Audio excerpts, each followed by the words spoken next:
আসসালামু আলাইকুম প্রিয় ভিউয়ার্স, আজকে আমি আসছি আমার ধানের জমিতে ধানগুলা দেখতে যে আসলে ধানের কি অবস্থা বা ধানের শরীর স্বাস্থ্য কেমন আছে, ধানের উৎপাদনটা কেমন হচ্ছে বা ধানের পলিনেশনটা কেমন হয়েছে।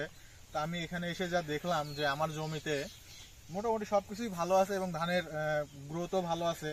কিন্তু আমার এখানে দেখার অনেকগুলো বিষয় হচ্ছে যে ইভেন আপনাদেরও দেখার বিষয় হচ্ছে যে ধানের জমিতে পলিনেশনটা কেমন হচ্ছে এবং ধানের জমিতে পানি আছে কিনা।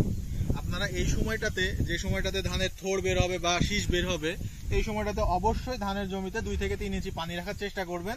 এতে করে কি হবে, ধানের হিট স্ট্রোক হওয়ার সম্ভাবনা থাকবে না, ধানের চিটা কম হবে, ধানের ফলনটা বেশি হবে এবং ধানের গুণগত মানটা ভালো থাকবে।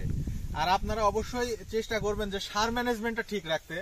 যখন আপনাদের ধানে সার বেশি প্রয়োগ হবে তখন অবশ্যই ধানের হচ্ছে আপনার থোড় বের হতে দেরি হবে। যেমন আপনি দেখেন আমার এই জায়গাটাতে প্রত্যেকটা জায়গাতেই আপনার থোড় বের হয়ে গেছে বা ধানের শীষ বের হয়ে গেছে, কিন্তু আমার এই জায়গাটাতে বের হয় নাই।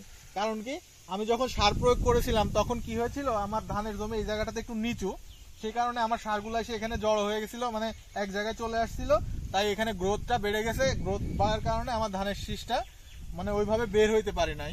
তাই আপনারা সবসময় ধান চারার আগে বা ধান লাগানোর আগে অবশ্যই ধানের জমি সমতল করে নেবেন। আর আরেকটা জিনিস খেয়াল রাখবেন যে ধানের জমিতে যেন আগাছা বা ঘাস না জন্মায়। এই যে যেমন আমি অনেকগুলা ঘাস, শামা ঘাস তুলে রাখছি, এই শামা ঘাসগুলা তোলার কারণে আমার একটা জিনিস উপকার হয়েছে কি, যে শামা ঘাসের যে বীজগুলা, এই বীজগুলা যখন আমি পরবর্তীতে আবার ধান লাগাবো, এই বীজগুলো যদি ধানের জমিতে পড়ে যায় তাহলে আবার বের হবে। তাই আপনারা এই যে অবশ্যই ভালো মতো খেয়াল রাখবেন যেন কিছু কিছু ঘাস বের হয়, এই ঘাসগুলা যেন তুলে দেওয়া যায়। কারণ ধানের জমিতে তো সব জায়গায় ঘাস বের হয় না, কিছু কিছু জায়গায় ঘাস বের হয়। এতে আপনি নিজে এসেও ঘাসগুলা তুলে দিতে পারবেন এবং খেয়াল রাখবেন যেন ঘাসগুলা মানে বিচি পাকার আগে যেন তুলতে পারেন। তাই আপনাদেরকে অবশ্যই বলবো যেন এই বিষয়গুলো ফলো রাখবেন, যেন ধানের কোনো ক্ষয়ক্ষতি না হয় এবং নেক্সটে যেন আপনার এই ধানের যে আপনার ধানের জমিতে এই ঘাসের কারণে যেন কোনো ক্ষতিগ্রস্ত না হয়।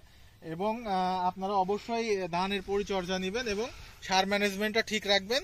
আর অবশ্যই ধানকে কখনো হিট স্ট্রোক হইতে দিবেন না। ধানের জমিতে তখন মানে আমাদের আবহাওয়া যখন 30 থেকে 35 ডিগ্রি সেলসিয়াস থাকে, তখন অবশ্যই ধানের জমিতে পানি রাখবেন এবং পর্যাপ্ত পরিমাণে পানি রাখবেন যেন 3 থেকে 4 ইঞ্চি পানি থাকে। তো ভিউয়ার্স, আজকের মতো এখানে শেষ করছি। নেক্সটে আবার হয়তো আপনাদেরকে কোনো আর একটা ভিডিও দিয়ে উপকার করার সাহায্য করবো। আসসালাম।